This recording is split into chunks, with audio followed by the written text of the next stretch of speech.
Down here at Aberfoyle, the whisky distillery was first launched just a year ago. We are predominantly making whisky from 100% Welsh malted barley, and we do the whole process, water from the falls right through to bottling on site.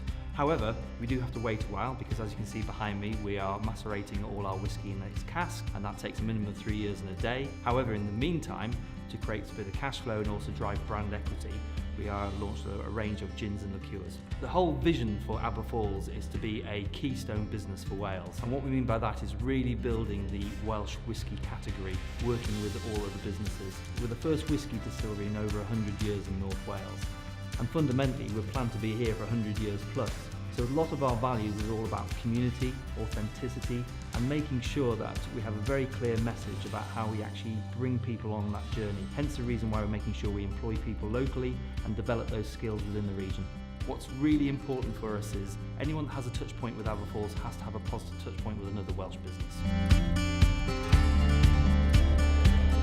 Involved a lot in rugby, both as a coach and a player around North Wales. Widely disappointed by the kits that we used to get, so one day I just started making inroads into where the kits were sourced from and decided I was going to start doing my own. It was mostly the rugby clubs and teams that I'd played for that I tried to get into at first, and I'd been a lot around the Sevens circuit playing Sevens over the years. As the brand grew, I realised that you'd get to a saturation point with the rugby teams in North Wales, so I started looking at football teams, netball, hockey. It's not just sports kits for schools, I'm into businesses now as well, I'm into like high profile teams, I'm into just local kids clubs. Recently started doing stuff now for Scotland Police, North Wales Police, the RAF. I'm supplying their kit nowadays. What started off as just little schools and local clubs is now a lot of big names in there as well. I think the one thing that I wanted to do when I set up the company was to be the brand in North Wales really that everybody went to.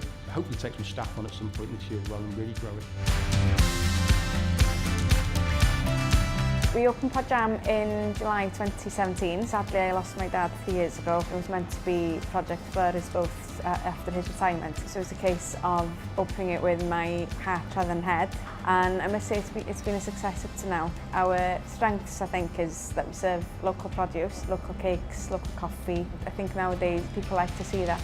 We offer some things slightly different. We try and serve local produce as much as we can. The location used to be a bakery, so the layouts and things were similar. We gutted the whole building, put a new roof on and put a new kitchen in, so we started from scratch. It's been a steep learning curve for us. We've only been open 16 months, so it's a case of strengthening the business, strengthening the brand in a way. So hopefully that we'll continue to do well, and who knows what the future holds.